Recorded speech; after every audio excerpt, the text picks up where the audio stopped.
A primavera está a chegar e com ela novos ritmos de leitura. Leia artigos de opinião e receba acesso antecipado a todos os episódios de Podcast Plus.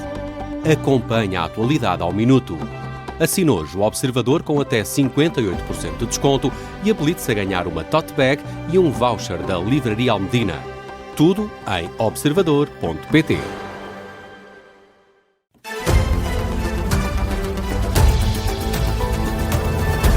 Jornal das 7 na Rádio Observador com a Vanessa Cruz.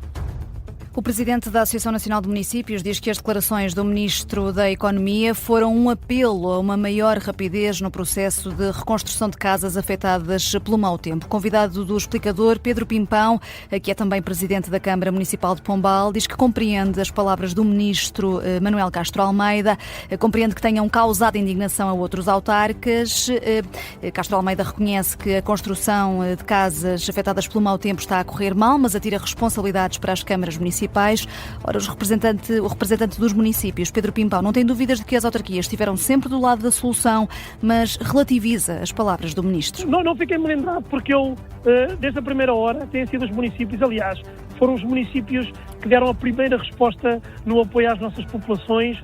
Eu compreendo esse sentimento dos autarcas, porque eu não tenho dúvidas nenhumas que todos os meus colegas estão empenhados em que realmente as populações dos seus territórios sejam ressarcidas naquilo que foram os danos sofridos nas suas habitações e no território em geral. Pedro Pimpão, social-democrata, presidente da Associação Nacional de Municípios, a relativizar as palavras do Ministro da Economia, mas a dizer também que compreende o lado dos autarcas e lembra que é tempo de apelar ao bom senso e à proteção do interesse público. Esta tarde, aqui na Rádio Observador, o autarca da Marinha Grande expressou alguma revolta com as declarações do Ministro da Economia e diz que ainda não recebeu nenhum cêntimo por parte do Governo. Também o Presidente da Câmara de Leiria, Gonçalo Lopes, diz que o Ministro não tem qualquer conhecimento do esforço que os municípios têm feito, não só durante o período de calamidade, mas também agora, na fase da reconstrução. E Vanessa Cruz, temos a oportunidade agora de conversar com mais um autarca de um concelho afetado, também perceber como é que ouviu estas palavras de Castro Almeida. A autarca de Alcácer do Sal, Clarice Campos, está connosco em direto nesta edição das 7. Obrigada por ter aceitado o nosso convite. Está também alinhada com os autarcas da Marinha Grande e de Leiria, ou relativiza, como o Presidente da Associação Nacional de Municípios, as palavras do Ministro da Economia? Boa tarde. Eu estou alinhada, obviamente, com os meus colegas da Leiria e da Marinha Grande, e já não é a primeira vez que eu ouço o Sr. Ministro proferir essas afirmações. Tive a oportunidade de ouvir na passada sexta-feira na CCDR Alentejo, na tomada de posse do Sr. Presidente, e nesse momento tive também a oportunidade de transmitir que o papel que os municípios tiveram e que acredito que o Sr. Ministro reconheça esse papel, que os municípios tiveram em todo este processo, porque têm sido os municípios que têm estado na linha da frente, aqui no caso de Alcácer e no caso dos outros municípios, que eu vejo que é igual. No caso de Alcácer, portanto, a ajuda foi toda prestada com o município e, obviamente, com as forças de segurança que foram disponibilizadas e de proteção civil que foram disponibilizadas e que eu agradeço, mas todo o dinheiro que se tem dado à frente neste processo é efetivamente o dinheiro do município. No caso das vistorias e no atraso das candidaturas, portanto, nós, a Câmara Municipal, aqui no caso de Alcácer de Sal, e acredito que nos outros municípios a situação seja igual, nós temos mais de 60 candidaturas submetidas e temos muito mais do que esse valor de vistorias já feitas. Isto porque a Câmara Municipal antecipou essa necessidade e colocámos várias equipas no terreno, em todas as áreas que tinham sido afetadas, a fazer essas mesmas vistorias e inclusivamente levamos amanhã à reunião de Câmara a isenção do pagamento dessas vistorias, que não nos parecia que pudesse ser de outra forma. E perante o que está a dizer, o Ministro da Economia devia retratar-se? Eu acho que sim, porque ou então tem que vir ao terreno verificar bem o que é que se passa no terreno e o que é que os municípios estão verdadeiramente a fazer em cada local neste momento e ouvir as pessoas e principalmente eu acho que o Sr. Ministro e mais alguém que duvide e que ponha em causa o trabalho dos municípios nesta matéria das validações das candidaturas, eu aconselho a que venham, sentem-se num espaço onde nós estamos a validar as candidaturas, onde nós estamos a receber as pessoas que ficaram afetadas e vejam como é que o trabalho é feito e percebam que aquela questão de introduzem-se umas fotografias e a pessoa recebe os 5.000 euros, põe-se mais umas justificações e recebe os 10.000 e está feito, não corresponde à realidade. E, portanto, era importante que se sentassem num espaço desses e tentassem fazer uma candidatura. E eu ainda acrescento mais. Em Alcácer isto ainda é mais grave, porque em Alcácer nós estamos no Alentejo a trabalhar com a plataforma do centro. E estamos em Alcácer a trabalhar com a CCDR Alentejo, que hoje, no dia de hoje, não tem um único cêntimo para dar às pessoas nas candidaturas aprovadas, ao contrário da região centro e da região de Lisboa e Val do Tejo. Ainda hoje, mais de um mês depois, quase 2 meses depois, nós não temos um cêntimo na região Alentejo. É também uma crítica que escutámos aqui da parte do autarca da Marinha Grande. Entretanto, Clarice Campos, o Governo anunciou hoje um plano de 111 milhões de euros para mitigar os danos do mau tempo no litoral do país entre outubro do ano passado e fevereiro deste ano, sendo que 15 milhões de euros são para aplicar até ao início da época balnear. Tem conhecimento deste plano? Vi hoje nos jornais, não tenho mais de informação do que aquilo que li nos jornais. Obviamente que é bem-vindo. Nós aqui, principalmente na zona costeira, quer de Sines, mas principalmente Odmira foi muito, muito afetada.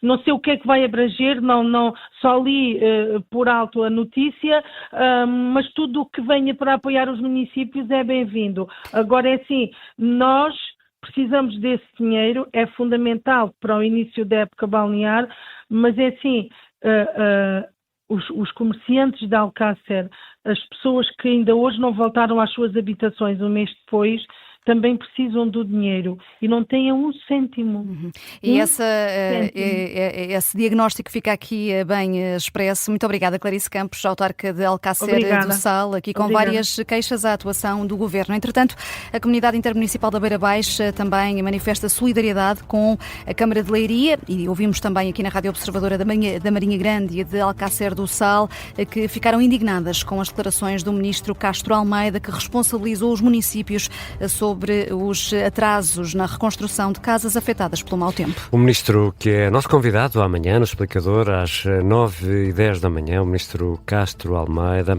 vai ser entrevistado aqui na Rádio Observador. A UGT já respondeu, entretanto, à pressão feita pelo Primeiro-Ministro.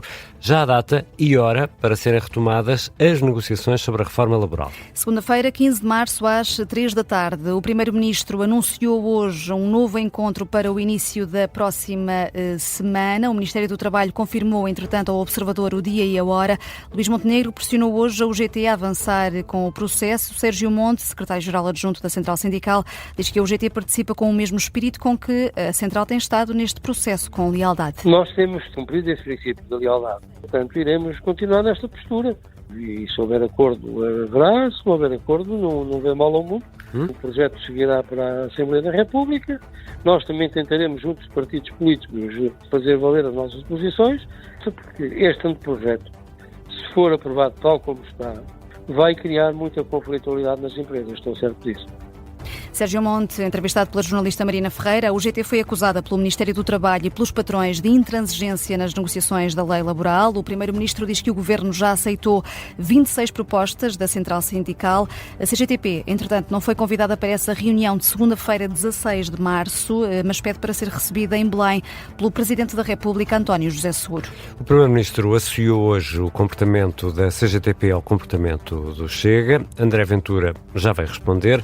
Acusa o Governo Governo de usar a reforma laboral como uma manobra de distração. Foi de visita à Futuralia em Lisboa que André Ventura devolveu as acusações a Luís Montenegro. Eu acho que o Primeiro-Ministro quer, francamente, desviar as atenções daquilo que se passa neste momento e que o Governo devia estar a fazer neste momento e que está a usar a reforma laboral como mera distração.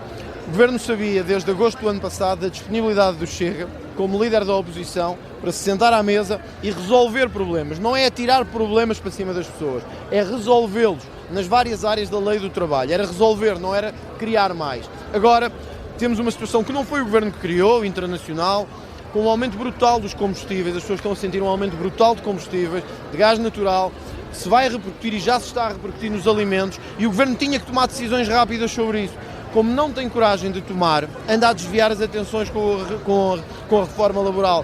A resposta de André Ventura a Luís Montenegro. Entretanto, o líder do Chega também deixou um recado ao novo Presidente da República. Diz a António José Seguro que não basta apelar a consensos sobre a lei laboral, é preciso ser mais concreto.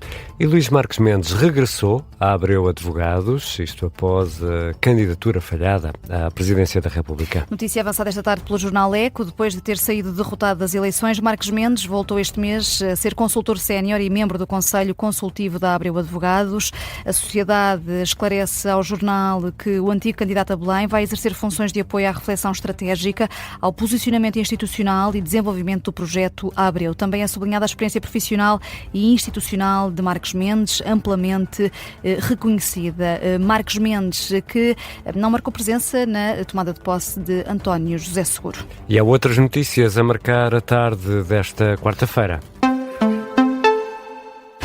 Há mais 2 agentes da PSP a garantir que viram uma faca junto ao corpo de Odair Muniz, que foi morto em 2024 por um polícia na Amadora. Hoje em tribunal, 2 polícias dizem que na altura não comentaram com ninguém porque o importante era tentar salvar a vida do suspeito. Apesar de não conseguirem detalhar o tamanho dessa arma, nem o tipo de lâmina, estes agentes da polícia dizem que viram, sim, uma faca.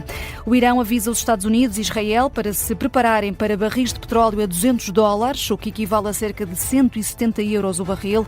Teherão garantiu hoje que não vai permitir que um único litro de petróleo chegue aos Estados Unidos e a Israel, nem aos países aliados. O porta-voz do comando militar iraniano, citado pela agência Reuters, diz que qualquer embarcação ou cargueiro que se destine a estes países vai ser um alvo legítimo. Hoje, Portugal anunciou que vai libertar 2 milhões de barris de petróleo das reservas estratégicas. É o contributo nacional para a decisão que foi tomada pela Agência Internacional de Energia, que decidiu pôr no mercado o maior número de sempre de barris de petróleo, precisamente por causa deste conflito, 400 milhões de barris.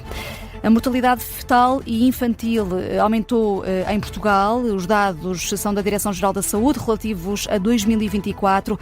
A taxa de mortalidade infantil ficou acima dos 4 óbitos por cada 1000 nascimentos, enquanto morreram 346 bebés em Portugal em 2024 e a taxa de mortalidade infantil, que tinha vindo a descer nos últimos anos, voltou também a disparar. Bodo Glimt Sporting na Noruega, oitavos de final da Liga dos Campeões. O jogo é daqui a cerca de 45 minutos. Diogo Varela, quais são os escolhidos da Rui Borges? Há uma principal novidade, Vanessa. O Sporting vai alinhar com 2 defesas de direito. No 11 inicial, Maxi Araújo está castigado, Ricardo Mangas continua lesionado e, portanto, Rui Borges chama a jogo Vajanidis e também Fresneda. Resta saber qual dos 2 irá atuar do lado contrário à esquerda da defesa leonina. De resto, Rui Silva na baliza, depois, além de Vajanidis e Fresneda, também Gonçalo Inácio e Diomande na zona mais recuada, o capitão Morten Hjulmand com João Simões no meio campo, ainda Jenny Catamo, Francisco Trincão, Luís Guilherme, que fará a estreia na prova milionária na Liga dos Campeões, e o ponta de lança Luís Soares, também saídas de Pote e ainda Morita. Do outro lado, uma equipa estreante nesta fase, aliás, de resto era estreante na fase final da Liga dos Campeões, é a primeira vez que também chega aos oitavos de final. O Bodo Glimt, equipa sensação, tem Aiki na baliza, depois Sjovold, Bjorkuft, ainda Gundersen e Bjorkan, Sondre Fett, o capitão Patrick Berg, Eiven, Blomberg, Jens Pitaros e o ponta de lança é Kasper Høeg. Joga-se no norte da Noruega, acima do Círculo Polar Ártico. É uma das poucas equipas a nível mundial que atua nesta região do planeta. Nesta altura, Vanessa, estão 5 graus no norte da Noruega, com a sensação térmica a rondar os 2 graus. O relevado é sintético e, portanto, há aqui muitas condicionantes para o Sporting.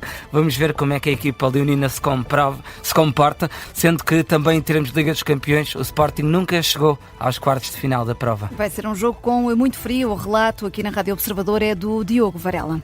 O relato começa já daqui a pouco na Rádio Observador.